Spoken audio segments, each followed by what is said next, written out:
Queridos hermanos, iniciamos la Lección Divina de este lunes 9 de septiembre, lunes de la semana 23 del tiempo ordinario. Por la señal de la Santa Cruz de nuestros enemigos, líbranos, Señor Dios nuestro, en el nombre del Padre, y del Hijo, y del Espíritu Santo. Amén. Señor mío y Dios mío, creo firmemente que estás aquí, que me ves, que me oyes. Te adoro con profunda reverencia, te pido perdón de mis pecados y gracia para hacer con fruto este tiempo de Lección Divina. Madre mía Inmaculada, San José, mi Padre y Señor, Ángel de mi guarda, interceded por mí. Continuamos en este día lunes con la lectura de la primera carta del apóstol San Pablo a los Corintios. Leemos el capítulo 5, versículos 1 al 8. Queridos hermanos, es voz común que hay entre ustedes un caso de inmoralidad tan grande que ni entre los paganos existe, pues uno de ustedes vive con la mujer de su padre. Y todavía andan ustedes presumiendo, cuando más bien deberían estar de luto y haber arrojado de entre ustedes al que cometió semejante enormidad. Por mi parte, yo, ausente de cuerpo pero presente en espíritu, ya pronuncié mi sentencia como si hubiera estado presente contra el que ha hecho eso. Reúnanse, pues, ustedes, yo estaré presente en espíritu, y en el nombre de nuestro Señor Jesucristo y con su poder, entreguen a ese hombre a Satanás, para castigo de su cuerpo, a fin de que su espíritu se salve el día del Señor. Así que no está bien que anden presumiendo. ¿No saben que un poco de levadura hace fermentar toda la masa? Tiren la antigua levadura para que sean una masa nueva, ya que son pan sin levadura, pues Cristo nuestro Cordero Pascual ha sido inmolado. Celebremos pues la fiesta de la Pascua no con la antigua levadura, que es de vicio y maldad, sino con el pan sin levadura, que es de sinceridad y verdad. Palabra de Dios.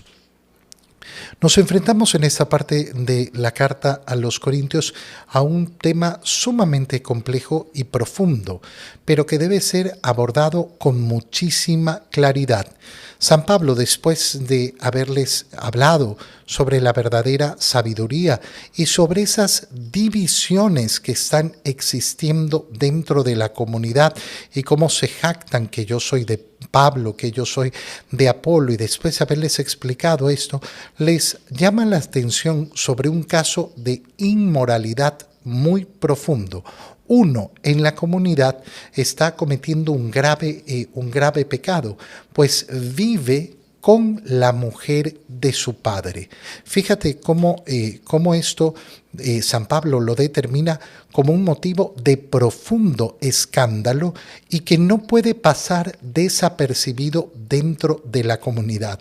Vamos a tener que lograr entender lo que está diciendo San Pablo para ver lo que está diciendo en favor de esa comunidad cristiana sin alterar lógicamente el camino de la misericordia hacia el pecador que se busca, que se arrepienta, que se convierta. ¿Cómo lo expresa San Pablo? Es voz común, es decir, que se conoce, que se sabe, que no es una cuestión oculta. Y por tanto, no es que no nos enteramos. No, todos saben, todos conocen. Pablo se ha enterado, no estando presente físicamente, que hay entre ustedes un caso de inmoralidad tan grande que ni entre los paganos existe. Es decir, una inmoralidad que efectivamente causa escándalo. Escándalo dentro de la iglesia, escándalo también fuera de la iglesia. Uno de ustedes vive con la mujer de su padre. No se nos expresa más. No sabemos si la mujer ya había enviudado. En apariencia no, pero nos presenta un caso de inmoralidad clarísimo. Este hijo ha tomado como mujer a la mujer de su padre y vive con ella. ¿De qué estamos hablando entonces? Estamos hablando de un caso de una unión ilegítima, inmoral, en el ámbito matrimonial. No estamos hablando aquí de un matrimonio, sino de una unión ilegítima. ¿Y qué está diciendo Pablo? Esto no puede ser aceptado. No puede ser aceptado en la comunidad. No puede ser aceptado, además, como si fuera algo normal que en la comunidad cristiana aceptemos vivir en pecado. Todos podemos pecar, claro. Todos estamos siendo tentados hacia el pecado constantemente, pero no estamos hablando de haber caído en un pecado, sino de estar en una situación permanente de pecado, es decir, de haber decidido vivir constantemente en una condición de pecado. Hay que saber diferenciar muy bien las dos cosas, porque una cosa es ser tentado, caer en un pecado, arrepentirse y levantarse, y otra es tomar la decisión de vivir en una unión ilegítima, lo cual convierte mi vida en una condición permanente que tiene que cambiar. Si una persona, por ejemplo, se acerca al confesionario y me dice, yo estoy arrepentido de mis pecados, pero yo no estoy casado, convivo con un hombre, convivo con una mujer, ¿qué tiene que decirle el sacerdote? Muy bien, pero tienes que solucionar esta situación. No puedes acercarte a la confesión porque la confesión requiere el propósito de enmienda y en ese momento estás en una situación de vida pecaminosa. Tiene que cambiarse esa situación. No es lo mismo que venga una persona y me diga, he cometido adulterio. Tuve una tentación y tuve una relación con una persona que no es mi esposo, que no es mi esposa, pero no estoy en una condición de convivencia permanente. Ha tenido un pecado y se ha arrepentido y quiere lógicamente levantarse. Bueno, esa persona se está confesando, recibirá el sacramento de la reconciliación y sus pecados le serán perdonados. Pero a la otra no. ¿Por qué? Porque tiene que cambiar esa condición de vida en la cual se produce el pecado.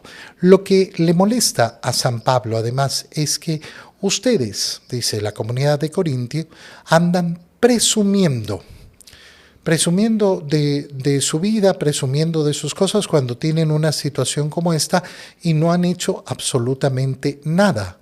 Más bien, deberían estar de luto y haber arrojado de entre ustedes al que cometió semejante pecado, semejante enormidad.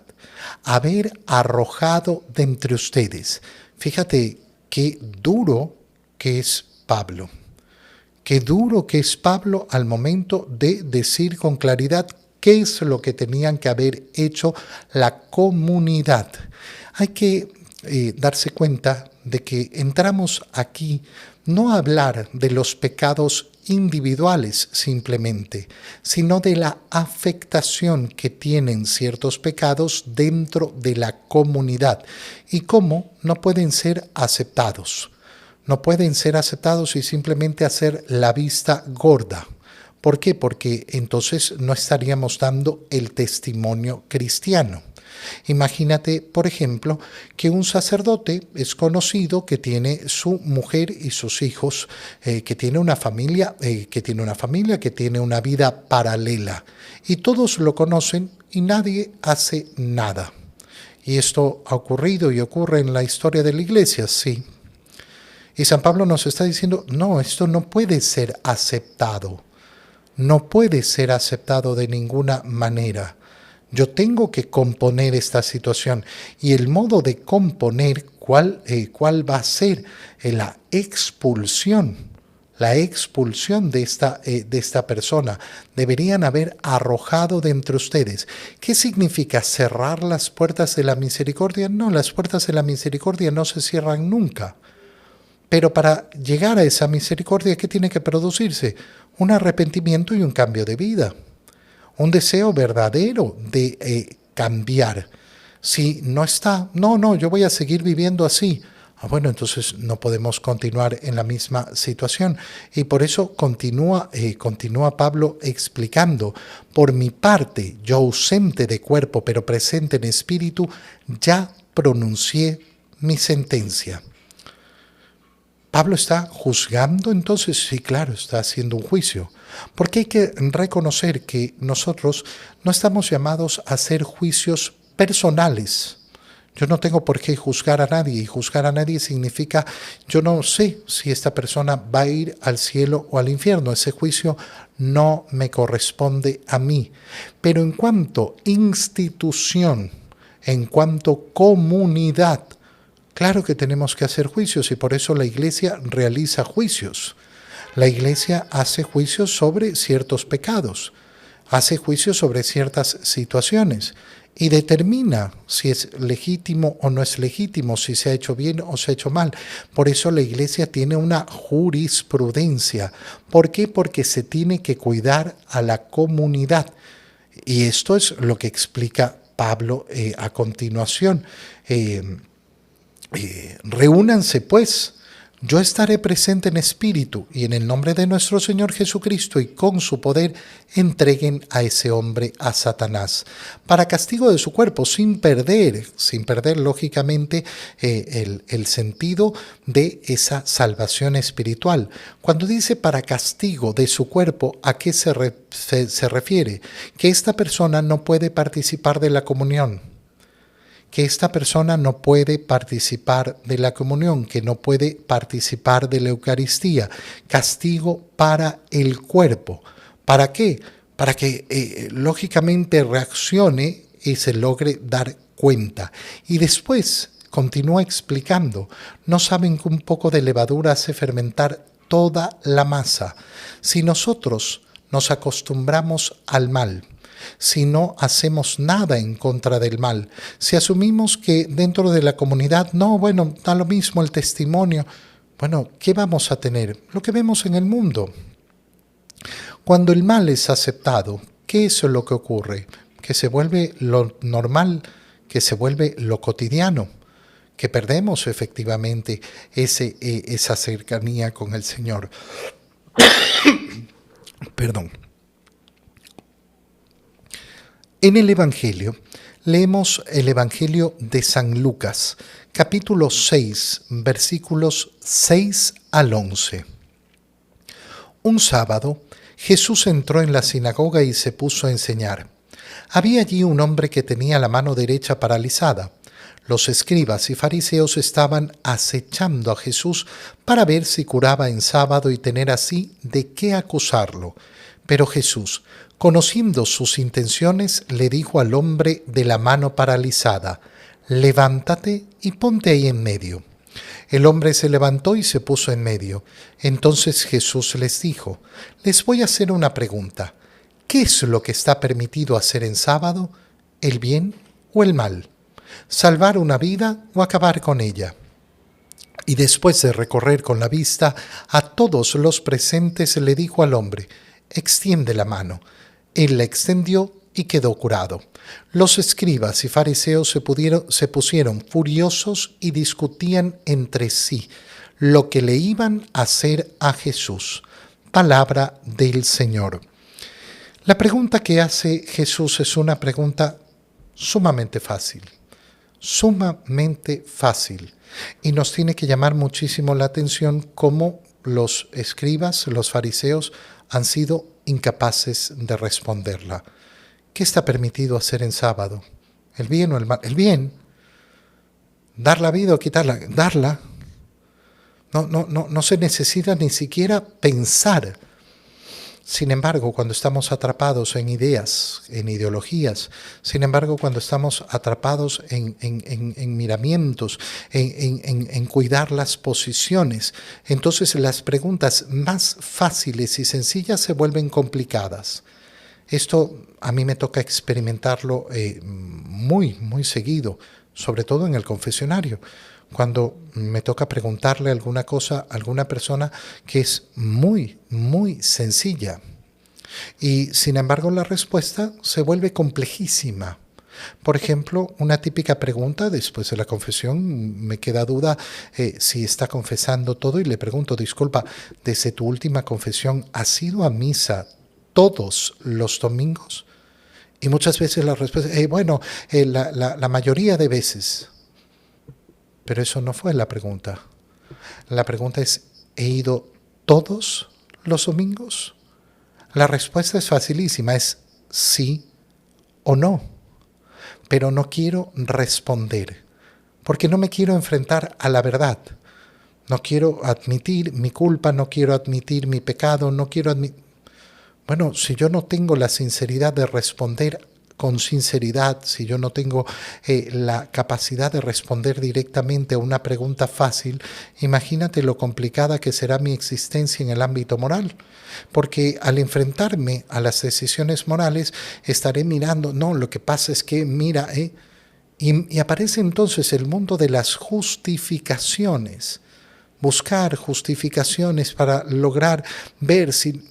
No, mira, gran parte de nuestra vida se resuelve de una manera muy fácil, de una manera muy directa, teniendo respuestas claras, sumamente claras, para evitar que las ideas, que las circunstancias, que el mundo, que las situaciones me confundan. Qué bonito es tener claridad en nuestra vida. De tal manera que no tenemos que pensar cuando nos enfrentamos a diferentes situaciones. Es que no sé qué hacer, no sé si... No, yo sé qué hacer. Sé perfectamente que esto es bueno, sé perfectamente que esto es malo. Porque me he acostumbrado en mi vida a ser claro, a ser directo. Fíjate cómo nos lo presenta el Evangelio. Un sábado. Jesús entra en la sinagoga, es decir, es sábado. Lo que va a realizar entonces Jesús lo va a realizar en sábado. ¿Cuál es el tema de fondo? Lo que está permitido y lo que no está permitido hacer en el sabbat. El sábado, recuerda, es el séptimo día, el día de descanso en la antigua alianza. Entra a la sinagoga y ahí hay un hombre que tenía la mano derecha paralizada. Y ya vemos la actitud de los escribas y fariseos. ¿Qué están haciendo? Acechando a Jesús para ver si curaba en sábado y así poder acusarlo. Entonces, ahí está su gran complicación. No van a poder responder a una pregunta tan fácil. ¿Por qué? Porque ellos tienen otro objetivo en su mente. Porque su corazón, ¿qué es lo que está buscando? Poder acusar a Jesús. ¿Qué hace el Señor? Le dice al hombre de la mano paralizada, levántate y ponte ahí en medio. Lo hace. Y entonces el Señor hace esa pregunta tan sencillita. Les voy a hacer una pregunta. ¿Qué es lo que está permitido hacer en sábado? ¿El bien o el mal? ¿Salvar una vida o acabar con ellos? Y recorre la vista para verlos, para permitirles que den una respuesta. Y no la dan. Y no son capaces de darla. Y entonces le dice al hombre, extiende la mano, y la extendió. Y fíjate cómo termina esta parte del Evangelio. Los escribas y fariseos se pusieron furiosos. ¿Por qué? ¿Cuál parte de la sanación de este hombre les causa furia? Porque no se enfrentan a la realidad. Porque no se están enfrentando a la realidad. ¿Qué es lo que están haciendo? Están actuando según las ideas que ya tenían preconcebidas ellos.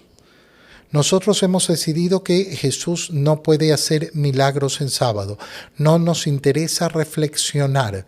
No nos interesa reflexionar en lo más mínimo. Ya tenemos nuestro juicio realizado. No nos interesa absolutamente nada más. La furia irracional, completamente irracional, como sucede en la gran parte de las furias. Y por eso nosotros tenemos que cuidar tanto esa racionalidad. Furiosos y discutían qué le iban a hacer a Jesús por haber hecho algo tan terrible. ¿Qué era lo terrible que había hecho?